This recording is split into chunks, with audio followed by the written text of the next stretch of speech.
separate these and these become 2 chairs if you want. There's room here on the floor if you want.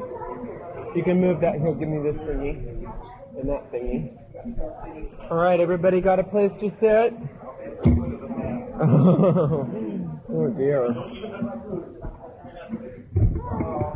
Okay, if you could all please, if we could all join hands, that would be grand.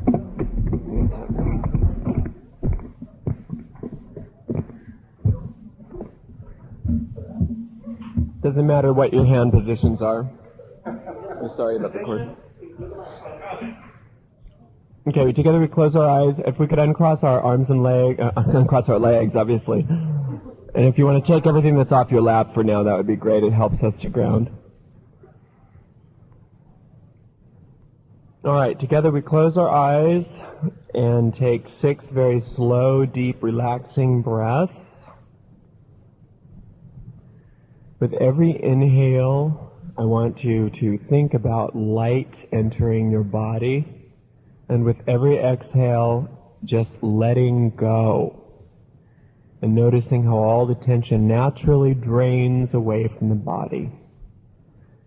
So you're becoming lighter and lighter with each breath, more filled with light and more at peace.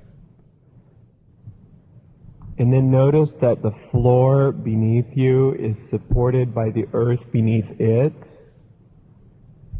And that supports your body, and so it's easier to relax as you breathe. And you feel that support beneath you.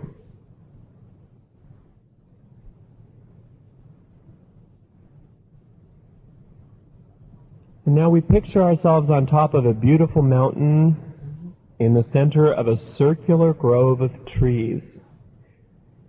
And in the center of the circle, a beautiful golden bonfire blazes forth. And it lights the grove and us up with a glorious golden light. And this light just stretches out throughout all of us, connecting with us.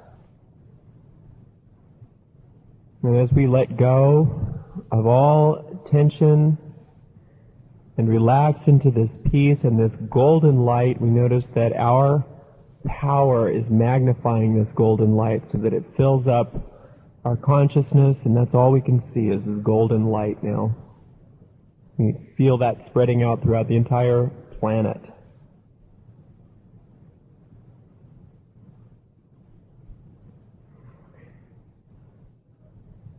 And we allow ourselves to feel a sense of perfect love and perfect trust. And into the sacred space now we invoke the power and the presence of our celestial parents, our mother and father. We ask that they join with us, and that we have a greater sense of their presence and a greater awareness of them. And we call now on every master and angel and teacher in the universe to join us here, that we learn and grow to walk the way to perfection. We dedicate this class tonight to them. We ask that they guide us on the way tonight and as we leave here.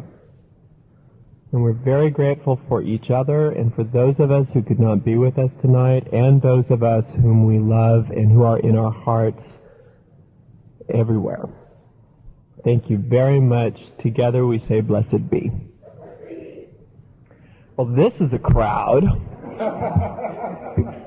What a contrast from last month, I'll tell you. It's quality, though, not quantity, right? If some is good, more is better. Okay, tonight I want to go over some basics. I think we could all use that from time to time, especially if you're just starting. No, but then so many of us get so into all of the craft, and we get quote advanced, and then we think of ourselves as advanced, and then we're in real trouble, because there really is no advanced anything. Everything is very basic. Everything is very simple. God when I say God, of course, please understand that I'm talking about the God and the goddess together. Sometimes when I refer to the goddess, it's because I'm in the mood, or if I refer to God, it's because I'm in the mood, or the Father. But think of God as a battery or a magnet. And a magnet in nature has a positive pole and a negative pole, or it's a masculine and feminine. You can come on in, whoever you are. You're not going to interrupt us. If you try to split that magnet in half, or you actually succeed in splitting that magnet in half to try to split the two poles, what you get are two new magnets, both with a positive pole and a negative pole. This is because there is no place where the God stops and the goddess starts. There is no separation. So if you call upon the power of the goddess, you are calling the Father. If you are calling on God the Father, you are calling the goddess. Think of that yin and yang symbol. Even though in one side of it, it's all yang, there's a little spot of yin in it. Hi. On the other side, it's all yin, but there's a little spot inside of that with yang. All esoteric teachings point to this concept that there is no division in duality. So duality is a concept that is very important for us to get a handle on. It doesn't mean that you can separate God and goddess. Anyway, so God would not ever require, for spiritual advancement or perfection, would never require it only to be for those with a particular IQ. It's not something that you have to be able to have some major intellectual prowess to get a hold of and to learn. We are here to learn. We are students here. None of us are masters. And excuse me if some of us here are. You know, I'm not talking to you. The rest of us are students. We are students. We are not, it's nothing to be ashamed of. That is not, I don't want false humility. Just to understand that we are students doesn't mean that we're less than, that we're bad, that we're incompetent. What it means to say that we're students is that our consciousness forgot that we are thoughts in the mind of first cause. We are thoughts in the mind of ultimate creation. We forgot that that's who we are. And since we forgot that that's who we are here on earth to remember. And that's called the way to perfection. To perfect ourselves means that we are going to go through a series of cause and effect until we get it. Until we learn, by learning how cause and effect works, that yes, we are at cause in our experience. We are responsible for our experience here because our minds are creative. Our minds are creative. We are just as creative as Kolob. It is not causative. The causative world is the mental world, but it's invisible. It is meaningless without being in form. So we have the world of form merely to show us what our consciousness is. That's what its purpose is. It has no creative function. Nothing in the physical world can create anything. It is effect. We, however, are not mortal. We are not bodies. We have them, but we are not them. We are taught that in our tenets, how we talk about, we put out this idea of, well, consider the concept of reincarnation. That's something not for you to believe in, but to get you thinking in the terms of, I see, I'm a consciousness which just goes on forever. If my body dies, I don't. If I'm born, I didn't start new. It goes on and on. Birth is a continuation. Death is a continuation. There is no death in the mental world. We are eternal because we are thoughts in the mind of first cause. It's not to get more things to add on to yourself. It's to get rid of everything which is not authentically you. Let's understand what this means. You did not create yourself. We did not create ourselves. We are an effect of the Father. Okay? We are effect of the Creator. We were created by perfect thought, by perfect love, as an extension of perfection. In so doing, we were given free will. We were given the freedom to create like God creates. That's why we will be gods in our own right. The truth of the matter is we are gods. Isn't that what Jesus told us? Remember that? Or if anybody that studied the Bible, Jesus said, you're gods. Hello, wake up. We are gods. But since we have this power to create mentally, we have the law of cause and effect at our disposal. We have the freedom to choose thoughts which are not of God. Does that make sense? You have a choice. You can choose to create in ways that are not of God, that are not perfect. You can choose to do that. You can choose to think any thoughts that you want, but that's cause with a very little c. If your mind is not in alignment with the mind of your Creator, and you're thinking thoughts and causing effects in your life which are out of alignment, that's not God's fault. That's not His will or her will for you. That's something that we've got to get really clear of. That's the thing that separates the men from the boys, so to speak, here, okay? That's what is really the difference between taking responsibility and being full of magic and feeling like you're a little feather in the wind, right? You don't have to have any negative experiences in your life. Once you realize the fact that that was not God's will for you, that was what you did with your creative power. So any disease, any negativity, any misery, any suffering, anything like that that we have in this world is not the will of God. It's not God punishing us. It's us misusing our minds. Okay? And that doesn't make us bad. It doesn't mean we're miserable sinners. It's not a fundamentalist concept at all. It means that we made a mistake, and and the universe is very patient and has no judgment about that. Oh, okay. Time and space are laws of the universe, right? But they are laws that are way down in the food chain, so to speak. They came a long time later. They came only because we weren't getting it. So you're only limited to the laws of time and space to the extent by which you're identifying with the mortal world. Because it's the only reason we were given time and space, because we were so slow. So eventually, cause and effect can transcend the laws of time and space. So you're not bound by your past. You're not bound by your mistakes. If you made a mistake in your past, you're only bound by it to the extent that you're not learning your lesson. You know, once you learn your lesson, it's over. It's done. Go on. Move on. You know? But what we do is we get really ingrained in us, these grooves in our minds over and over again, like these treadmills. We go on these treadmills over and over again, these patterns of guilt from our past, and we keep punishing ourselves for that. We just keep going and going and going. I heard a wonderful image once. It was, you know how in a war, the people will go out to war. They'll go out to war, and they'll battle all day long, and those who survive will come back just long enough to get bandaged up so that they can go out and fight some more. And that's kind of what we do.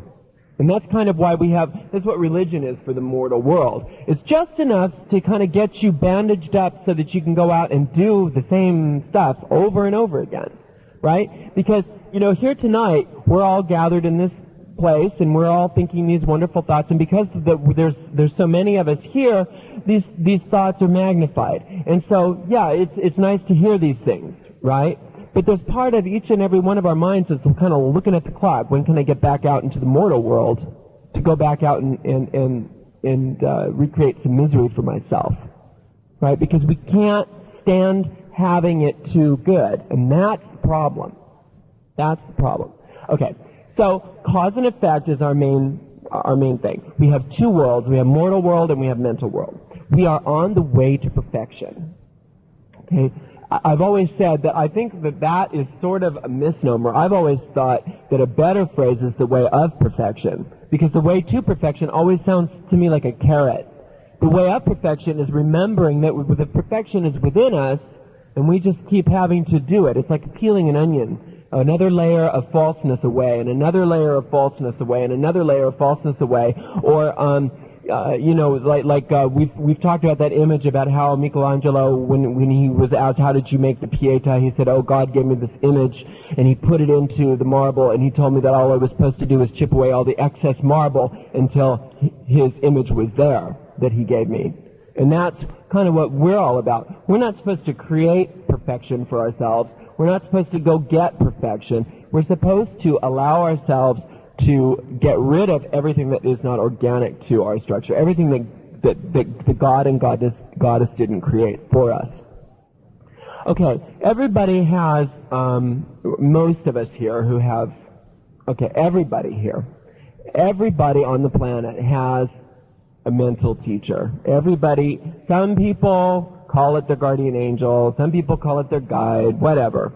Some people really are in tune with this, some people aren't, it doesn't matter. Everybody's got one.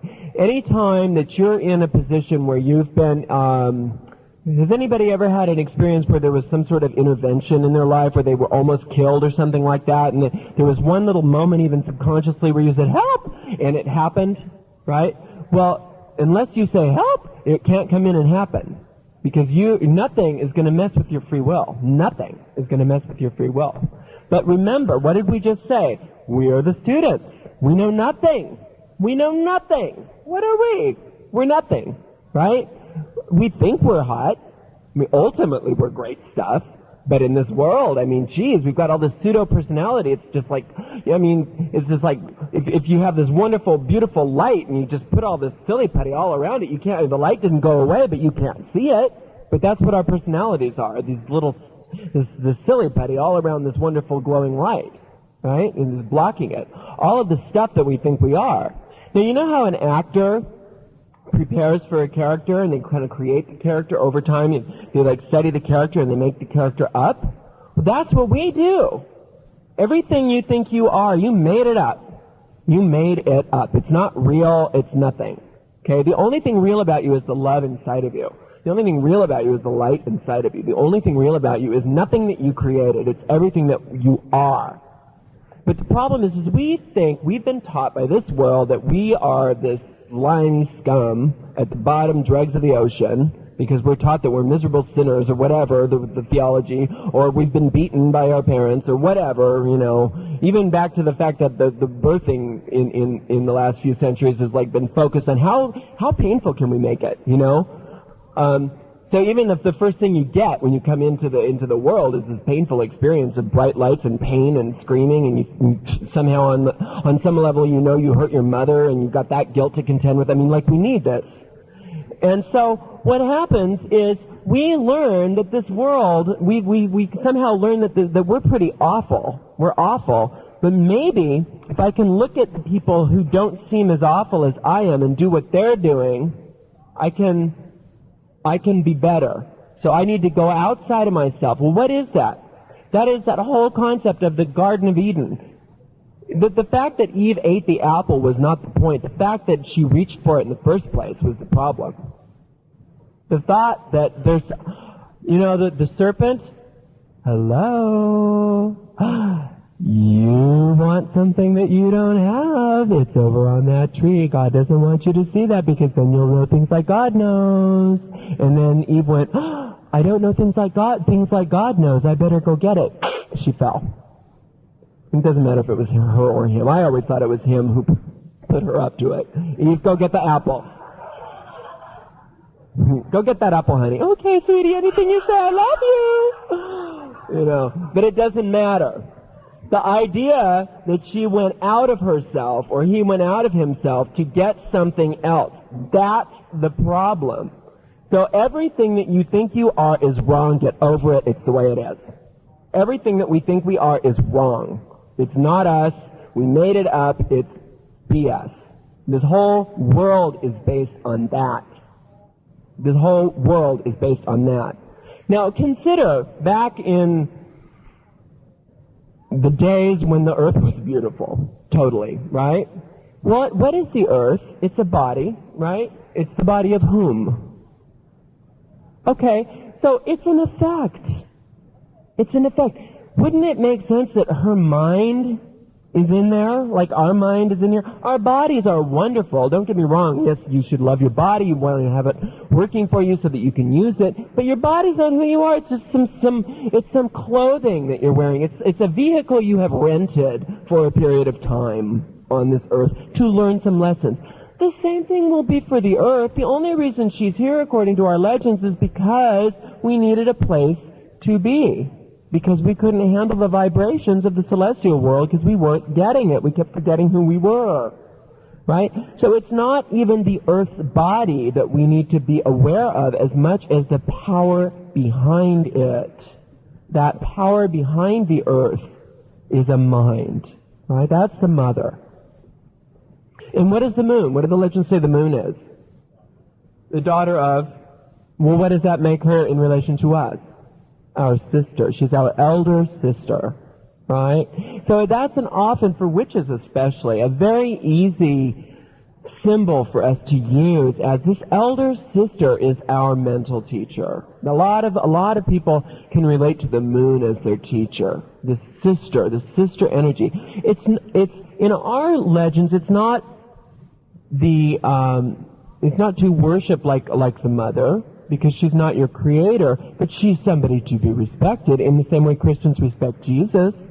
He's the elder brother, son of God. She's the elder sister, daughter of God. Whatever you want to call it, it doesn't matter. It's all symbols of an idea that we don't know what we're doing, but there is a teacher out there that is connected to us that will help us, but not uninvited. There's this, in medieval philosophy, they say the bridegroom will not enter the chamber uninvited, but once he's there, he will never leave. So once we invite the mental teacher in, they are there for us. Okay? So the way we do that, according to our teachings, is through the first key, through meditation, through relaxation every single day. We relax the body, we relax the mind, and we sit in silence and stillness for 30 minutes. And when I do it, I always have to do it first thing in the morning, because I'm not one of those people that gets out of bed smiling and singing, okay? I'm a real you-know-what in the morning. And I hate my life in the morning. I hate the world in the morning. It's just this gook, right? The last thing I need is to carry that around with me. But you know what that is? It's stuff coming up that needs to get healed. So I sit in the presence of my teacher and let it happen. And after a half an hour, I feel great, I feel great. Okay, so this meditation stuff is the crux of the craft, and it's what perfection's all about. Is you want to speed up your perfection, right? That's what we're here for. That's what we said we wanted. That's what we signed up for. This is the way. There is no substitute. You know that serpent in the Garden of Eden? That's your little voice inside your little head. You don't need to meditate. The little voice in your head that doesn't want you to perfect is your personality that you created. There is no Satan or anything out there. It's yours. You did it. It's your thing. Okay? Your personality, your silly putty, has its own survival instinct, and it will not die willingly. Okay? When you come to class and you read books, you even come to roundtables and things like this, the little voice is fine. It's fine with that. It's like, very nice. Thank you. Isn't that wonderful? I love that. But when you start sitting in silence for 30 minutes a day, it gets pissed. And it knows that it's on its way out. Okay? So when you sit and you meditate in the presence of your divine teacher, all of that stuff which is not authentically you is burned away, whatever you want to call it. However, that's what it feels like. It just feels like this light is just burning the darkness away in my mind. And it's a little by little process. When you go and meditate for 30 minutes, that doesn't make you an enlightened master. Okay? It means that you have enough chutzpah to get through the day without screwing it up. That's all that means, okay? It's maintenance, and it's little by little, but it's much faster than doing it the old way, which is cause and effect, cause and effect, cause and effect, cause and effect, cause and effect, lifetime, lifetime, lifetime, lifetime, lifetime. It goes on and on and on and on. Can you imagine, 5 billion of these lives before you finally get it. Oh, I get it. I'm responsible for my own reality. No. The way to go through that mountain, because that's what perfection is like, going over this big mountain to the other side to remember who you are, to go back to yourself. But what we say is meditation just kind of bores a hole through the mountain, and you go right straight through it to the other side. So that's what the way to perfection is, a mind training. It is a way of releasing and relaxing all the tension, because there are only two emotions, Eli teaches us. There is the relaxed emotion and there is the tense emotion. The relaxed emotion is that of love, and that's real. That is God. That is what's real. The tense emotion is everything that's fear and hate and all of the stuff that's not real. It's not real. The reason why it's not real is because peace is what's left after all that stuff is gone. How can you relax out of relaxation? You can't get rid of it. Once you get rid of the tension, all you have left is peace, right? It's just like saying darkness is real. Darkness is as real as it is until you flip the light on.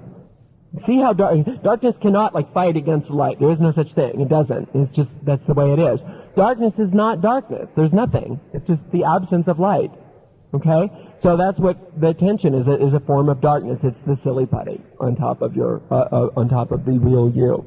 We are all creatures of light. We are stars. Okay? We all feel like aliens on this earth because we are. Okay? The reason why we don't feel at home here is because it's not our home. Ultimately, it wants to be, but we haven't seen what the earth really looked like in, I don't know how long. Ever since we've been here, we've screwed it up. Okay? It could be our home. It's not that we want to go to a different place. The earth is wonderful, but it's not our home because we have the wrong mindset about it. We keep projecting experiences onto the earth and into our life which are alien to who we are. Does that make sense? Sort of? Okay. So, we have two emotions. We have fear and love. Or relaxation and tension is a better way to put it, because your body can be the barometer of this. Okay. The way to perfection is not a solitary journey. Okay? You cannot perfect alone. You can't come into your meditation and be all perfect and be all relaxed and at peace and then go out and be mean to people. It just doesn't work. You can't, the universe will not support that. If you're serious about this stuff, and when you say, I want to go on the way to perfection, I know I'll get initiated. I'll do that. And I'll get this whole thing started. What tends to happen for most of us is we tend to have at least a few things in our life fall apart over the next year. So I'm sorry. But the reason why things fall apart is not because they are falling apart, it's because we are realizing how untogether our life is anyway. We are starting to realize there's a part of our consciousness that's really getting that there's this whole story about who we think we are and what our relationship in this world is that's a farce, and we don't want it anymore. And once we realize we don't want it anymore on some level, we start getting rid of that stuff that we don't want to make way for the new. But then there's a level of personality that's still addicted to that old self that gets really mad. Okay, so be aware of this. It's extremely important that everybody meditate every day for a half an hour, but even more important for the first year or two that you do that every day. Otherwise, you have no support system. There is nobody incarnate that's your teacher. We can sort of help guide you to your teacher, but your teacher is not of this world. Your teacher is in your mind. Your teacher is actually the real you, but you can't conceive of it that way yet because none of us are at a level where we can just say, yes, I get it. I am perfect. Because then all of a sudden it becomes this ego thing. Oh, I'm perfect, meaning I'm more perfect than anybody else. No, that's not it at all. Okay, so until we get to that point, we have to have this mental teacher. Okay? In the old Gnostic traditions, it was called the Holy Spirit, or Sophia, which is a goddess. The whole concept of the goddess is, or Shakti in the East. Has anybody ever had a Kundalini experience? A Kundalini experience is where the the latent consciousness that exists at the base of everyone's spine is awakened. It's a feminine force, and it rises up. And it happens a lot when you're doing things like Kundalini yoga or Tantra or breathing. And it happens slowly for most of us that are doing meditation because we're with a guide, right? But if the Kundalini rises very, very quickly, more quickly than you've expected, you think you're going crazy. You really think you're going crazy because all the stuff that you thought was real starts getting ripped open and falling apart.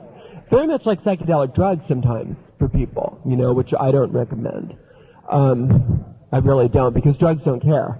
Drugs don't care about you. Your teacher will never give you more than you're willing to handle. Drugs don't care if you're going too far or too fast. But anyway, so the thing about that Kundalini experience is it seems like there's psychosis. It seems like they're going crazy. And the problem with our society is sometimes when you're having a major breakthrough, you're given a psychotropic drug to calm you down now. They consider it a disease when it's really an opening up. There's a wonderful book several years ago called Crack in the Cosmic Egg. Did anybody read that? The whole idea is the chicken in the egg, when the chicken's in the egg, it's perfect for that embryo to start turning into a little chick. But as soon as it gets to a certain point, that environment, in fact, becomes toxic. And the toxins are what make it start to need to get out, and it's no longer a friendly environment, and it needs to get out of that egg, right? And that's kind of what we do in different levels of that anyway. When we are opening up to our perfection, there's old us that needs to die. We have to die to who we were, little by little. And sometimes it's hard, and sometimes it's a seemingly violent act to break through that shell. So if something falls apart for you, or you get upset more than you thought you used to, or you might be going a little cuckoo over the next couple years, it doesn't necessarily mean that things aren't working for you. It sometimes means they are. And that doesn't negate that it might also not be a bad idea for you to go to therapy, too, if you think you need it. Don't be too hip for help. None of us, I'm in therapy. I go in therapy like cyclically because I can't always make sure if I know I'm sane or not, So it's not a bad idea. If you think you're going too fast, there's nothing wrong with going and finding a good psychologist or some other professional. There's nothing wrong with that. It doesn't mean that you're regressing. It means you're progressing. Okay. So, when you realize that you are out there to so what we are, the legends teach that we are, these are basics.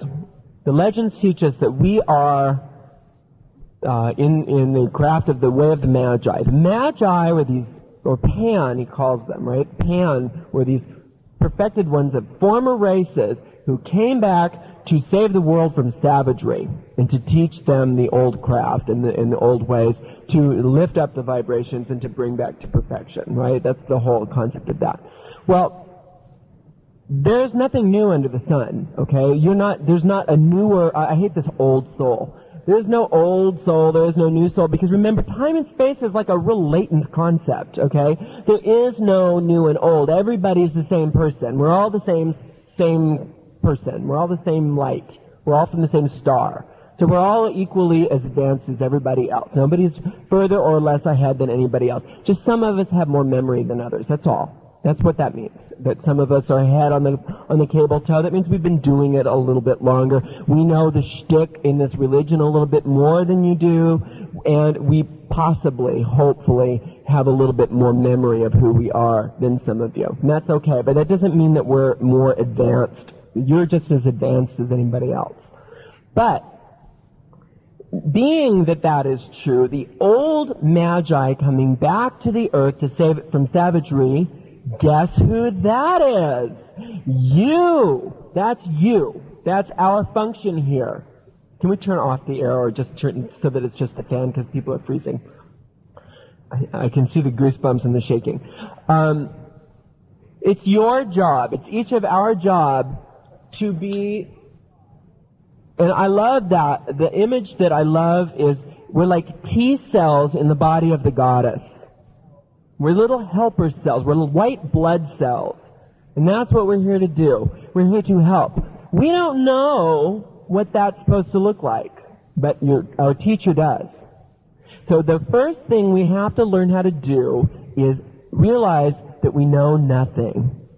The most ancient of concepts say everything comes from nothingness.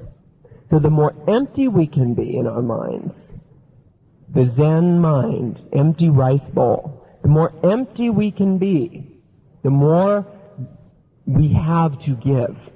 The more that our teacher can fill us up with wisdom, and we have to give. So that means if there's something in your situation, everything is put, we are taught, in front of you because that's your lesson. Each of us has a very individualized curriculum. And everything that's put in front of you is for you. That's your lesson.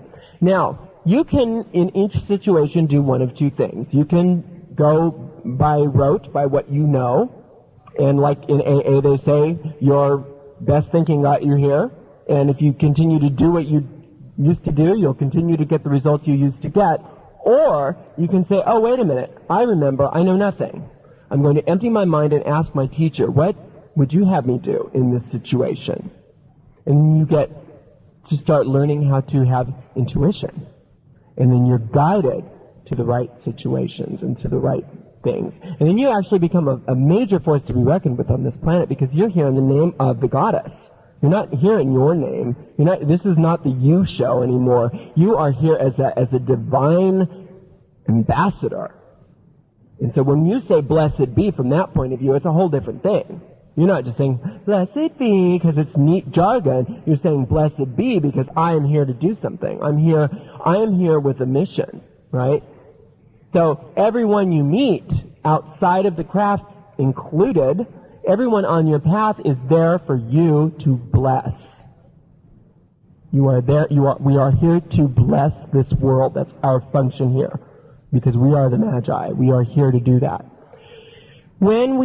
Our minds are so powerful. When we hear something on the news, start looking at your patterns. When you hear something on the news, oh, did you hear about Pakistan? First thing everybody goes, oh, that's just so horrible. That is just so horrible. Oh, what is this world coming to? That's what we're taught to do. Rather than saying, coming, I'm coming, and going, you could go, oh yeah, well, there's nothing we can do. Or you could say, oh, time to go to the altar. There's something happening in Pakistan. I heard about it. It's making me full of fear. I need to go meditate. I need to go pray. I need to visualize. I need to do magic. Then all of a sudden, even if your magic didn't work, even if it made no difference in the world, at least you feel better. At the very least, you feel better.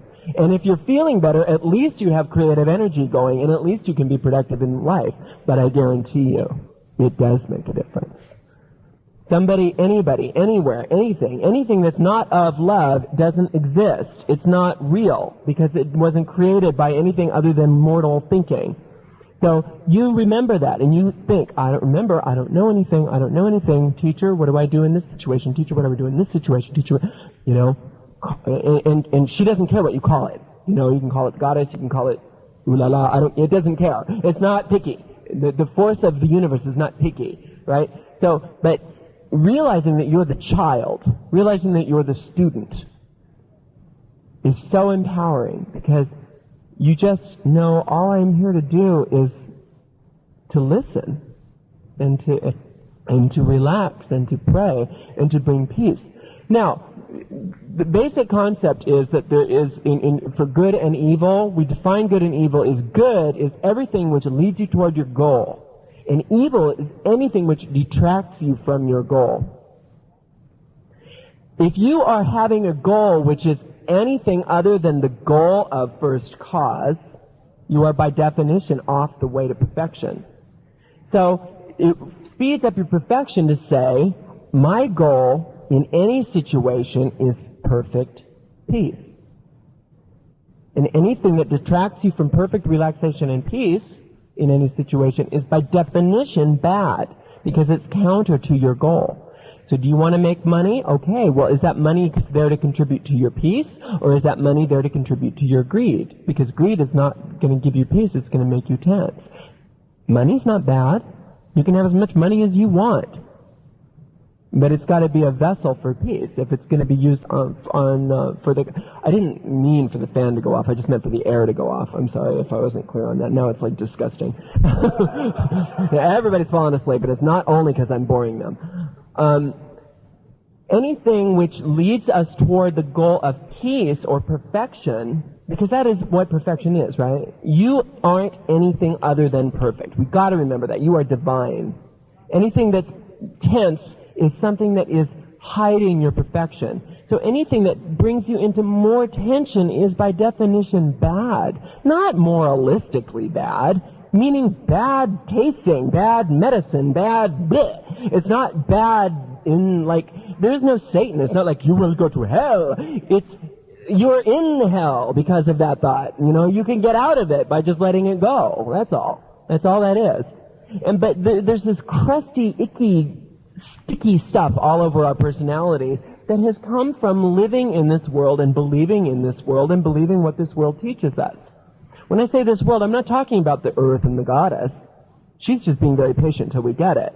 She's still there. There's a world beyond this world. But this world, in this society, is very manufactured. And is not real.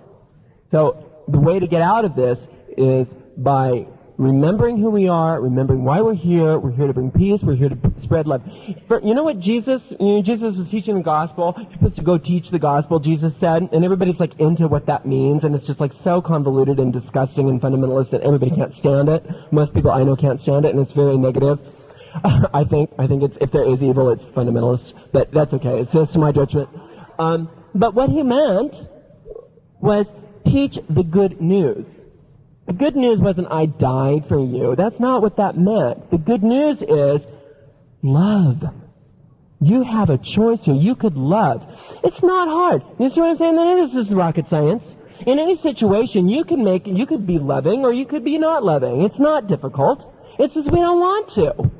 I could go into a situation, and I do it all the time. I'm not perfect. I know that. We all know that. I can go into any situation, and I go into many situations, and it's just like I'm at least advanced enough to know that I've got the choice. And sometimes it's just like, fuck it, I don't want to be nice. I don't want to be. I want to be the mean one here because it feels so good. It's like an addiction. I want to be the bitch because it feels so good, you know. But then it's just as you get more and more into it, it loses, sort of like alcohol or heroin or any other addiction. It loses its effect. It doesn't get you high anymore. That kind of pseudo power doesn't get you as high anymore. And you have to realize that there is a power that's inside of you that is outside of that thought system that can restore you to sanity, very much like in AA.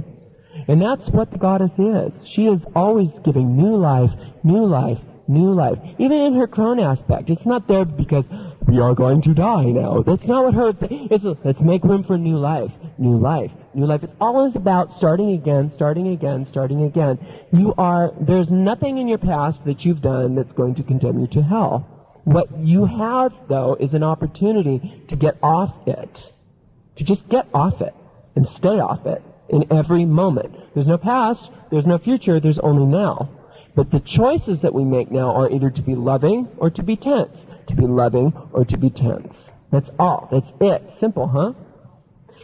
The way to perfection, it's not hard to sit and shut your mouth, shut your eyes, and sit in silence for half an hour. That does not take any amount of skill. It doesn't. But we just don't want to do it.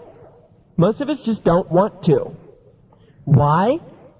Because your mind knows that it's going to die to itself a little bit. There's part of you that's not really who you are. It's a story that you made up that you don't want to let go of. It's an addiction that you don't want to let go of. And that's all. Nobody here, not your teacher, not your priestess, not your priest, I don't care who up in the ladder of the universe, nobody can learn your lessons for you. Nobody can do anything for you. Nobody can teach you wisdom.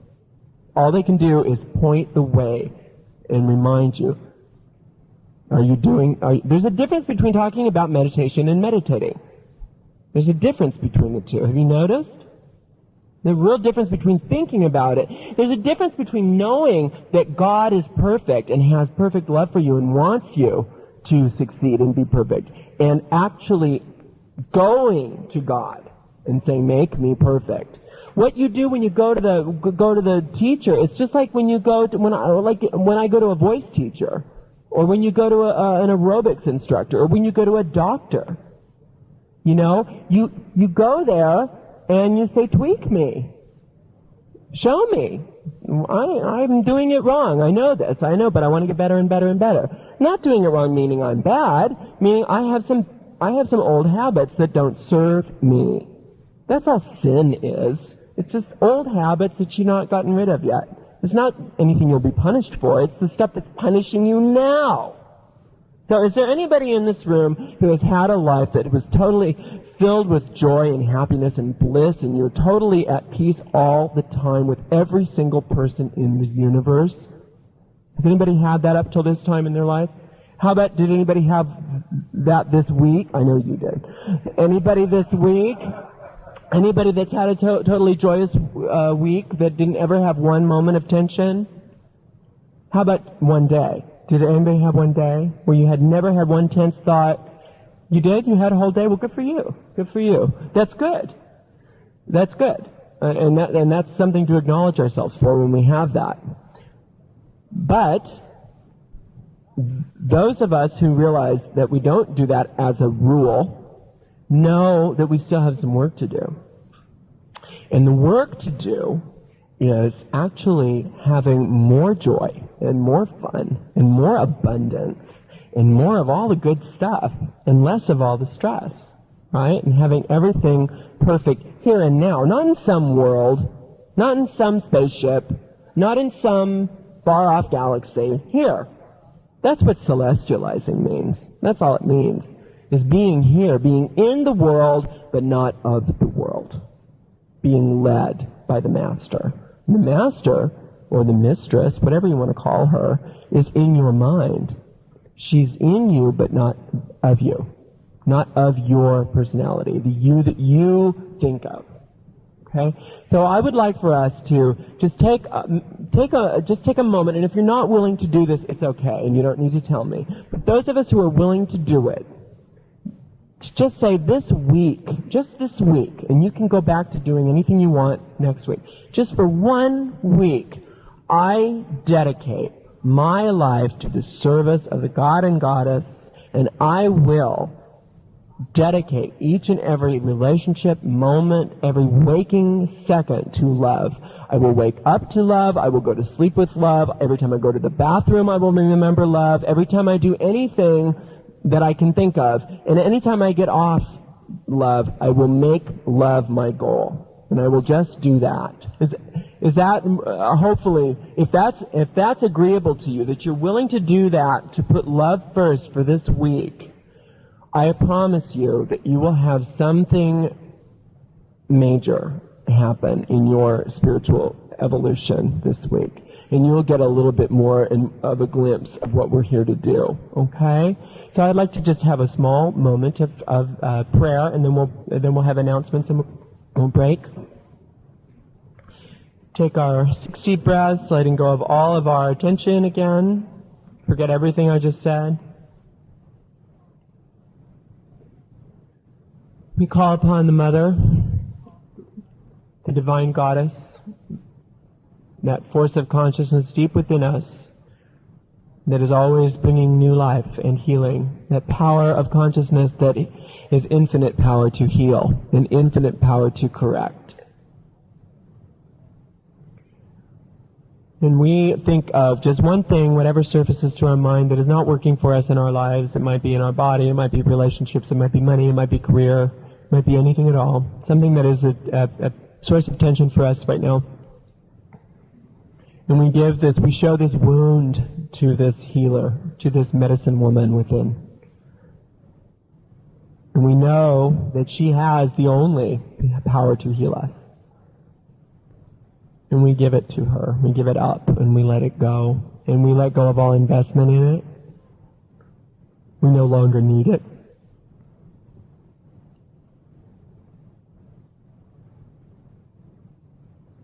we accept your healing. And we are so very grateful.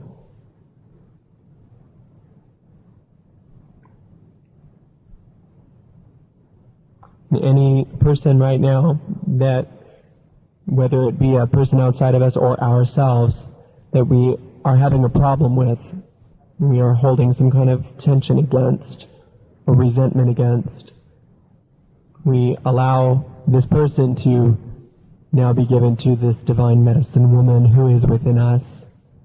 We ask her to take this relationship and heal it and show us a way. We don't know how to forgive. If we knew how, we would have done it. We don't know how to love this person. If we knew how, we would have done it. So we ask her love to work through us.